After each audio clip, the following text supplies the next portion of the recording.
Hey everyone, welcome back. This is Mandy, and what you're looking at is a 12-inch level 1 canvas. It has been painted on before and resined, but I never actually finished the piece to actually try to sell it, so I just spray painted over it. And I figured it would be fun for resin pours because it's already resin, so it can handle the weight. So I'm just putting base coat, makes the resin move a little easier because I'm going to be tilting it. For this painting, or this, whatever this turns out to be, I'm using Stonecoat Art Coat. I had some that I've had for a long time and it needed to be used. And it has a lower or thinner viscosity, so it's easier to tilt. So all I'm doing first is applying that base coat. I'll torch it, and then next up I'll show you the colors. And this doesn't turn out like I want, but it was still fun to play around. So thanks for hanging out while I experiment. I'm not yet sure if the painting is going to live or not, but we'll see. Okay, so this, I don't think I mixed up enough resin. This is Exotic Teal from Color Passion, and most of this came from the foil and that was on the top, and I scraped it into there. So this is like a regular base cell tint pigment paste, so it's flat. This is Top Cell White from Color Passion, and I put in a little bit of Alumilite white dye, and I mixed up more of white than I intended. So in this other cup, I mixed a little bit of this Vivid Intense Fluorescent Blue Green, which is a fluid acrylic, into, now this is going to cause it to set really quickly, so I need to move quickly now, into the white, and got this really pretty color.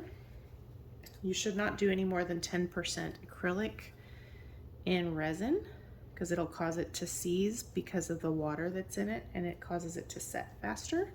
So now I'm gonna have to, it's already starting to set up too fast. Dang it. Ugh.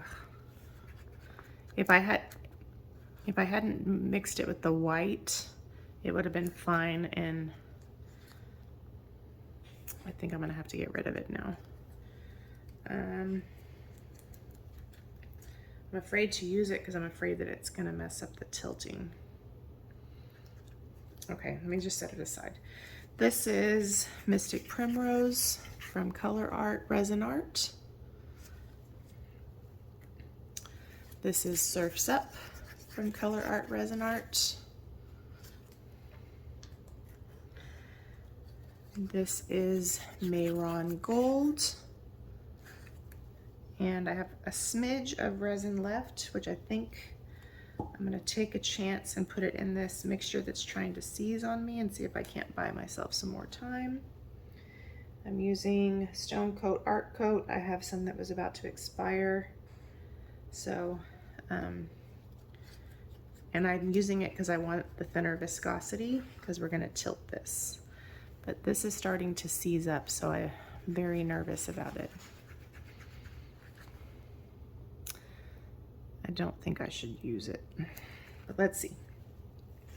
Maybe I put it on the bottom.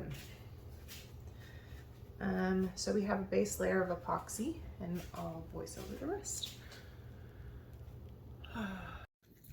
All right, so remember when I said I probably shouldn't use it? Well, there I go, using it.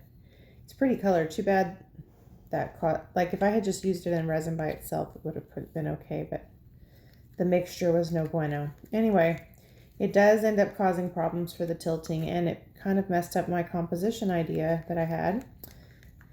So I'm kind of just going around for coverage, and about this time I realized I don't have enough resin for what I'm wanting to accomplish. But I kind of just went with it because I already knew my composition was going to be kind of goofy.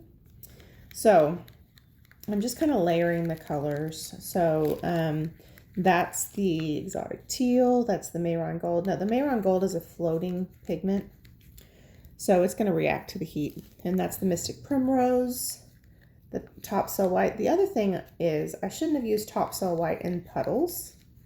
I should have used a base white. So one of the things I couldn't figure out is, why do I have all these weird looking cells? Is it bubbles? Is it from that paint? Well, it was because the the white was trying to react. So the top cell white is kind of intended to react when you put it on top and swipe it over or torch it or whatever. The base cell white would have been better for this, or just a regular white pigment. That's not what it would do. So whatever. It was a fun experiment nonetheless. So I'm trying to use up my resin so I have good coverage, but I kind of want to have the Mehron Gold to react at the top.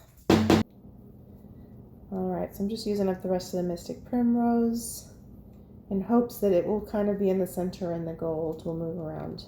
I intended to do a puddle pour, not a weird puddle ring pour, whatever. It's been a while since I've done anything with resin and tilted it, so you have to have a little patience for the learning curve, you know what I mean? Hopefully you can't hear me mixing paint in the background. So then I started to think this will look better if there's a solid color and maybe a little bit of the gold. I just kept working until I ran out of resin, and I had a little bit of clear left, but not a lot. Another thing is, because I was going to tilt, I probably should have used a heat gun, not a torch, and got that good and hot so it moved better. But you know, we had fun, you know. So you're gonna have to let me know if you think this was interesting to watch. Even you can see how I try to make something beautiful out of it. And the cool thing about resin is I still could go do another layer over it and make something cool out of it. And since it's going to need a top coat of resin, I'm probably still going to do that. But I'll do it in a different video because it'll essentially be a completely different piece of art. But you'll have to let me know what you think. Regardless, right now it looks just crazy, but we're not quite finished with it yet, you know? So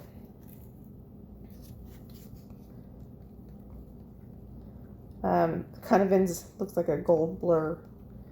And what's cool about that like floating pigment or like the Mehron Gold is, you know, the more you torch it, the more it sells up and breaks apart and stuff, which is really great. It's just that there was nothing near it to make it work.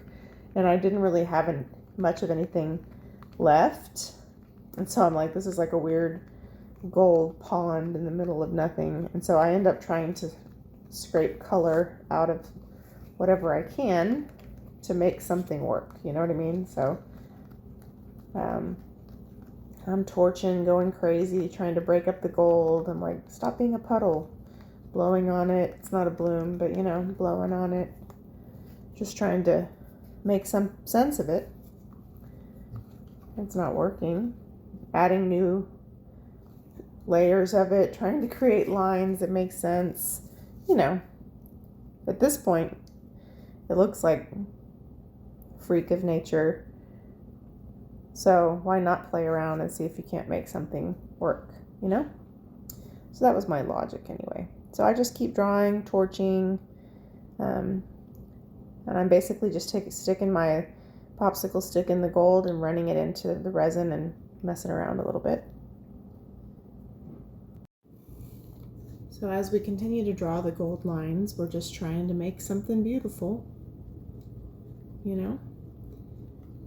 But it was a fun experiment. I never got to use the exotic teal before, or the Mystic Primrose for that matter, so I was getting to play around with colors and see what they looked like together, and that kind of stuff is fun. So now I'm just taking the little bit of exotic teal I have and trying to break up this gold. You can see that where I've torched, it's going down in where that white green mixture is, and it's not having the desired effect, but I'm trying. I think in my mind when I did that, I was hoping that it would kind of break up the gold enough, and it sort of helps. But yeah, at this point, I'm just really reaching. It's really easy to overwork a resin piece, especially when it has a long work time like Stonecoat. But you can see in the middle it's moving because I just torched it. But everywhere that original mixture is, it's not moving, and it normally would. So all of my efforts here are really just grabbing for straws, and I know it, so I'm just using up the resin and trying to figure out if it's going to do something productive, you know? Worst case, I'm going to have to pour over it, so I might as well play around. And you know, my husband said it's not ugly, and he saved many a painting in this house over the years, so he knows. But it's still hard to not overwork something, you know? It's just, it's like ingrained in our blood. And plus, when you're too close to it, you're like, well, maybe if I do this, it won't be so horrible. And it's not horrible, it's just not at all what I was going for. But that gold is a lot of fun to work with, and so yeah. But you know, also that painting was sitting there unfinished for a long time, so this was a good, I mean, all that I really wasted was some resin that was probably needing to be used anyway. So okay, so this is definitely not what I was going for, but on the bright side, I got to see what my colors look like. I had never used that,